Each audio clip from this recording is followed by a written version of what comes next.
The very last thing that I wanted to go over with the wiki, and one of the reasons why I like this a lot, or I like using this particular software package, is that you can create projects. Here, I created a project for my 8th graders, which was the peanut butter sandwich project, which if you have 7th, 8th graders, this is just a really awesome way to get them into writing in detail and really paying attention to the steps that go into doing something, very simple, like creating a peanut butter sandwich. And again, the nice thing is that you can create your teams. So I had two different groups or two different classes doing this assignment, and then I broke them all up into teams. And so if you scroll up to the projects page, you can open it up and we'll pull up the project that I created. And the nice thing is that, again, you can create the teams. So if you'd like to create a project, the easiest way to do it, of course, is to click the Create Project button, and then it'll bring you up to a screen like this, and it'll have every member of the wiki.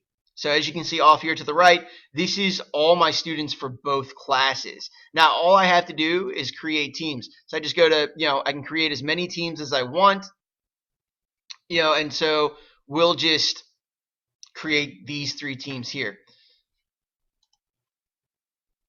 And so I have my 3 teams all loaded up, and all I have to do is just select and drag the names in. So if I want to create a team with, these 6 students, with 3 students, it's done. These guys are now all on the same team.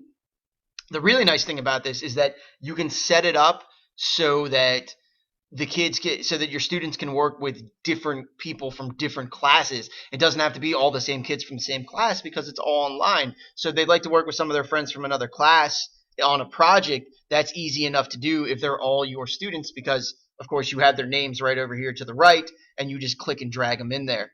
You can also set different permissions. So we want to go ahead and make it private, so that only members of the team can view and edit the pages. If you'd like the teams to be able to see what each other are doing, you can go to Protected Wiki, which means that anybody can access the team pages, but any of your members can access the team pages, but only the actual team members can edit the pages, which is a nice function, especially if you're doing some kind of competition, because it gives the students a chance to see what everybody else is doing in the class. So again, creating a project, very simple to do. This is all that I did for my kids, and then I gave them a couple videos, and I was like, good luck, and I told them to figure it out on their own. And of course, dealing with 8th graders, they did a fantastic job, and you will have access to those pages so you can see what my students were able to create using this wiki.